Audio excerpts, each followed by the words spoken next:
Retour sur le plateau Equinoxoir. Nous sommes donc partis, madame, monsieur, pour la deuxième partie Equinoxoir.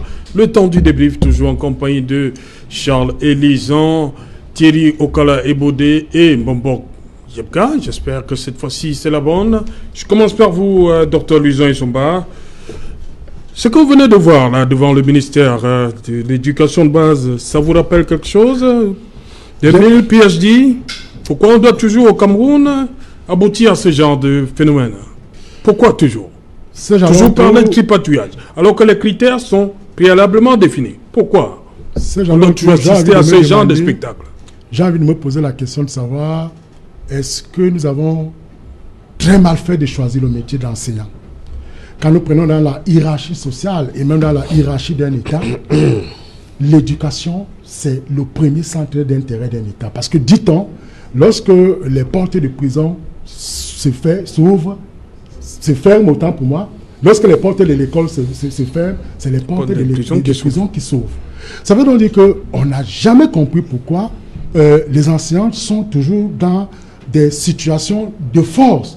C'est-à-dire que même nous, à l'université, on se rend compte que pour obtenir ce qui est de droit prévu par les tests, il faut toujours que nous annoncions l'hypothèse de faire une grève. Et par là, les autorités réagissent. Pourtant, les tests sont suffisamment clairs. Vous voyez aujourd'hui, je ne voudrais pas faire une comparaison pour avoir raison, mais regardez aujourd'hui le traitement qui est posé. Quand nous avons suivi le président Ouattara l'autre jour, un enseignant du primaire à 390 000, il est plus payé qu'un professeur d'université. Moi, je ne touche pas le genre-là. Je suis à 360 000. C'est la deuxième fois que oui, je tire un peu le devoir de neutralité et de dignité. Ce n'est pas normal. Déjà, les enseignants s'engagent à passer le savoir qui est en réalité quelque chose de sacré. C'est-à-dire que ça ne peut pas se quantifier en termes d'argent. C'est la raison pour laquelle les pouvoirs publics ont tout intérêt à toujours prendre au sérieux tout ce qui touche l'éducation. Parce que sans l'éducation, mais un État n'est rien. Nous avons notre président de la République, il a fait l'école. Le secrétaire général de la République, ils ont tous fait l'école à un niveau très élevé. Donc c'est pour dire que, en fait, l'école est la base de la construction sociale. Tant qu'on n'y met pas des moyens, on n'accompagne pas les enseignants, surtout dans l'amélioration de leurs conditions de travail et de leurs conditions de vie, surtout les conditions salariales, ça pose un véritable problème. Je vais toujours partir un peu dans les pays qui sont des références démocratiques aujourd'hui. Quand vous prenez la Côte d'Ivoire et le Sénégal, lorsque vous voyez un monsieur rouler dans une belle voiture ou dans une très belle villa, on va toujours se poser la question, est-ce que c'est un professeur d'université? Avant de savoir, est-ce que c'est un footballeur? Est-ce que c'est un membre du gouvernement? Est-ce que c'est un ministre? Voilà les questions qui sont posées. Donc cela veut dire que dans l'imagerie populaire, l'enseignant doit toujours être mis dans des bonnes conditions parce que le travail que nous effectuons, ce matin encore, je faisais mon cours de droit constitutionnel sur les régimes politiques. Écoutez, je ne peux pas aller enseigner dans des conditions où les étudiants me voient arriver derrière une moto. Toutes les théories que vous allez développer, ils ne comprendront rien. C'est parce qu'ils vous ont vu arriver derrière une moto.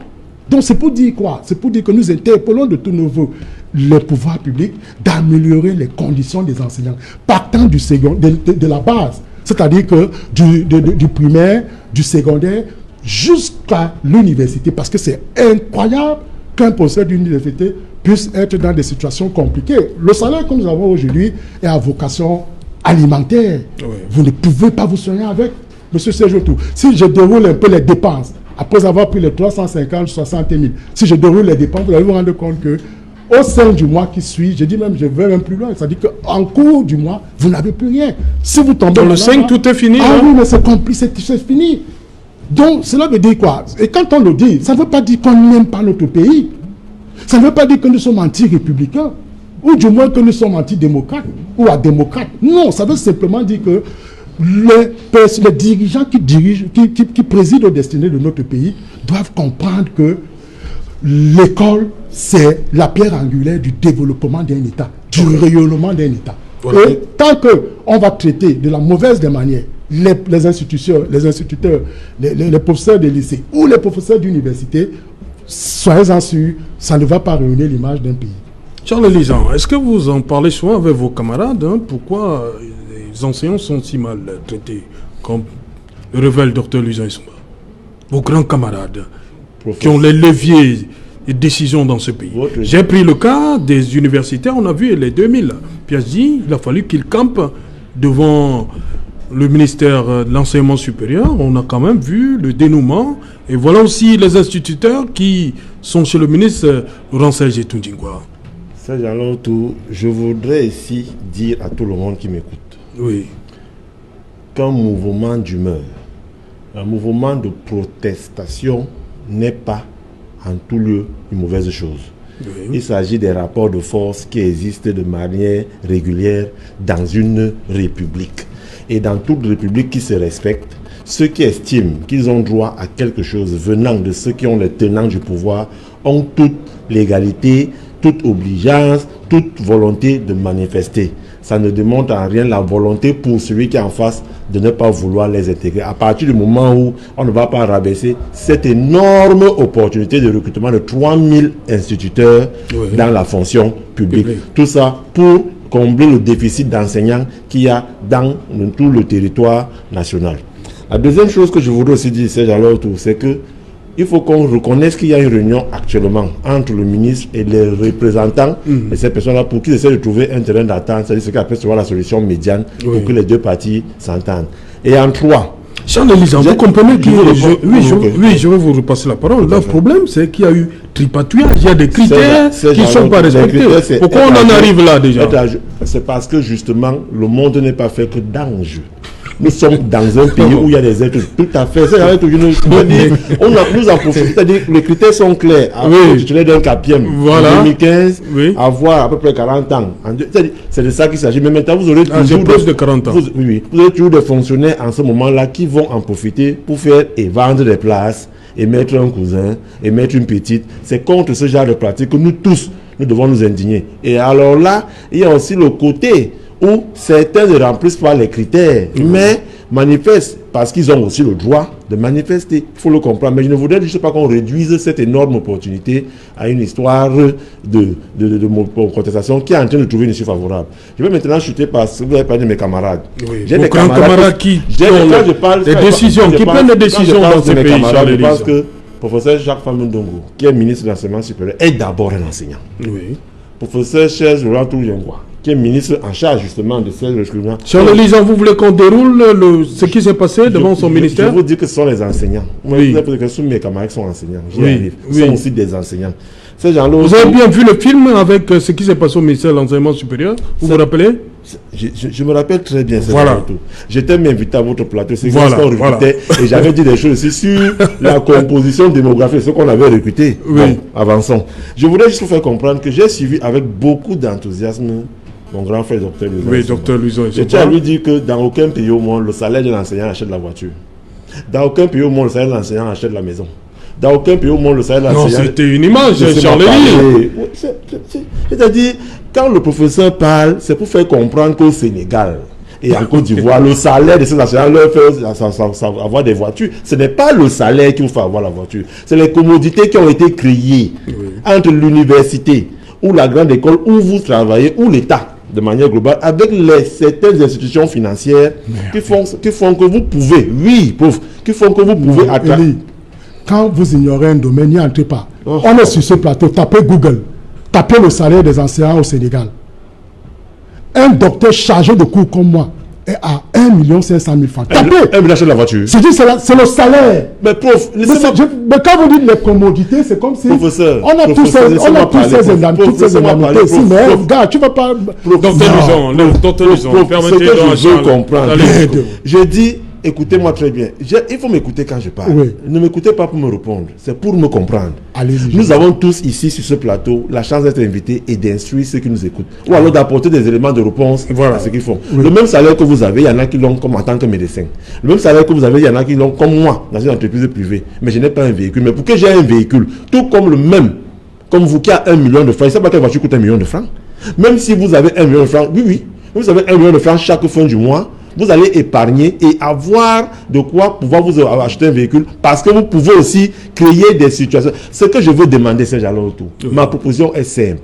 Que l'université, que l'école, que le lycée s'auto-dépendent du pouvoir central en créant des facilités avec les institutions financières.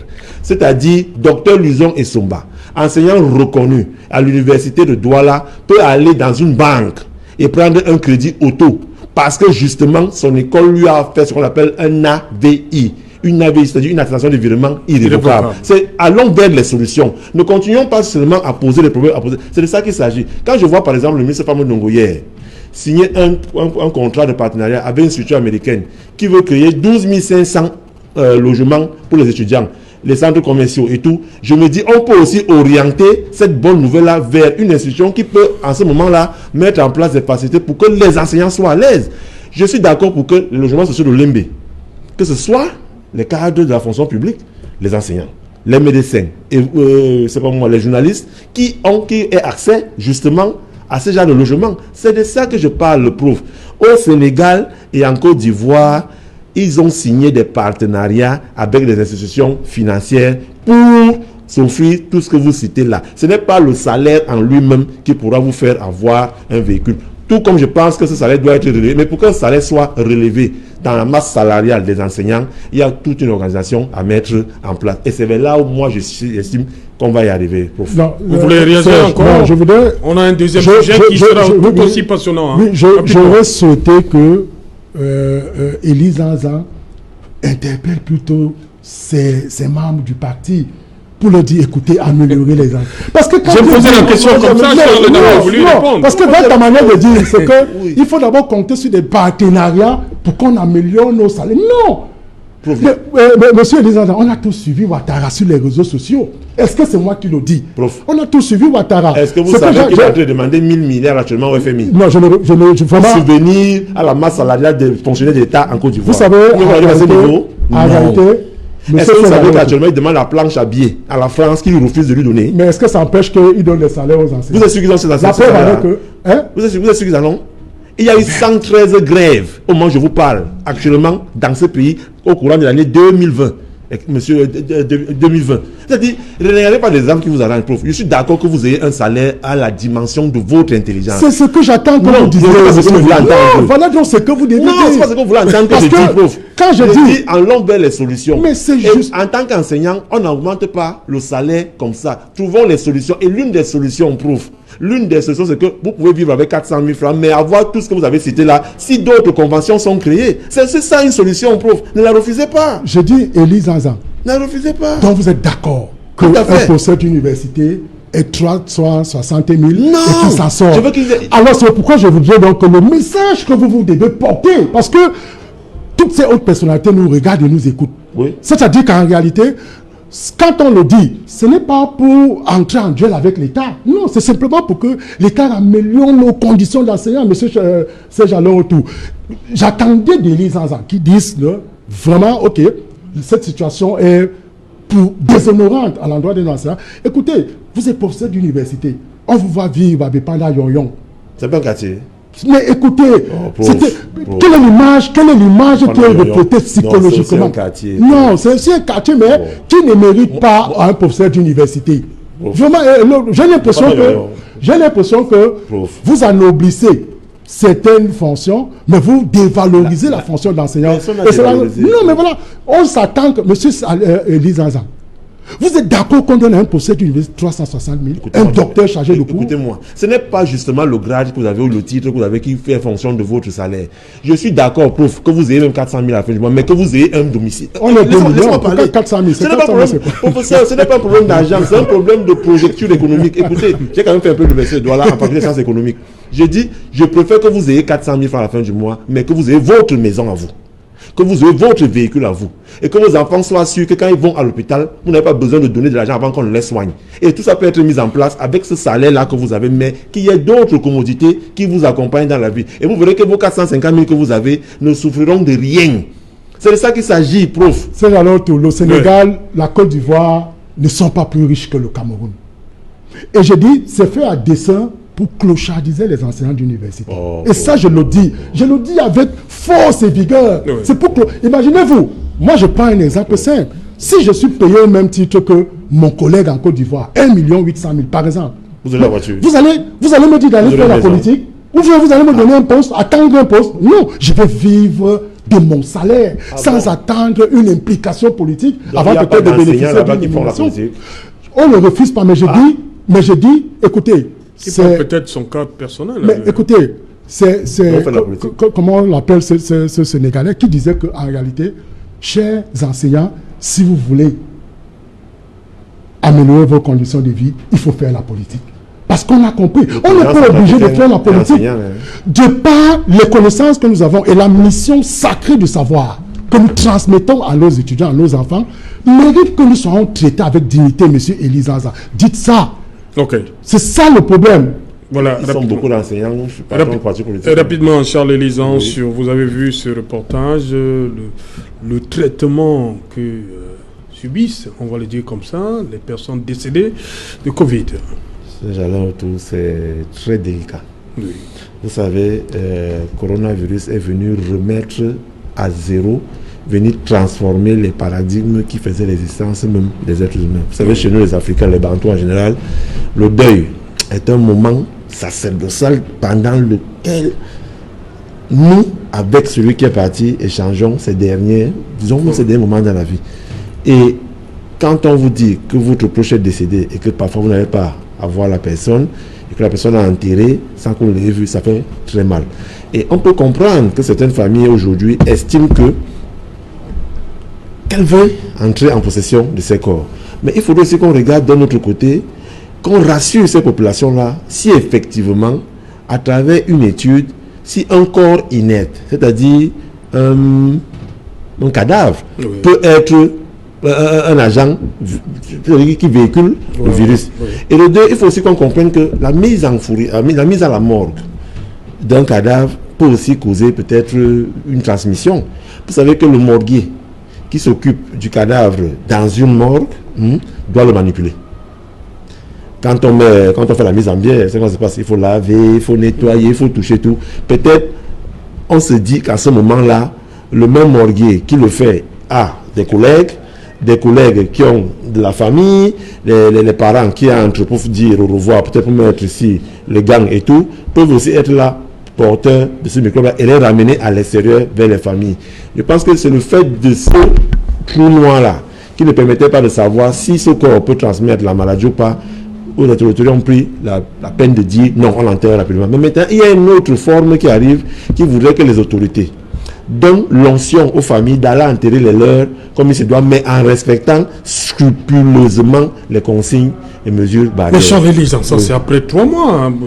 Est-ce qu'on imagine un peu ce que ça a pu créer dans les familles? Imaginez un seul instant que le fait qu'on ait laissé les familles manipuler les corps comme elles veulent, les morgues manipuler les corps comme elles veulent, et qu'un autre foyer épicentre de la maladie se déclenche à travers cette manipulation justement des cadavres-là. C'est un autre scandale social qui arriverait. Donc maintenant qu'on permet, entre guillemets, ce que vous dites là, c'est fini? Je préfère justement que les uns et les autres s'entendent et que les structures sanitaires compétentes qui peuvent manipuler ces corps, qui peuvent aller avec ces corps et des morgues vers les domiciles pour faire les deuils comme il se doit, et des domiciles vers les villages pour celles des familles qui veulent que cela soit mis en place pour qu'on allie les deux. C'est-à-dire que l'État continue de protéger ces populations contre cette maladie et que les familles enterrent dignement les leurs. On peut arriver à cette solution et c'est possible de le faire. Mais tout ça sous la bourse des familles qui veulent bien le faire. Ok, docteur Elisan Issouba, ce phénomène.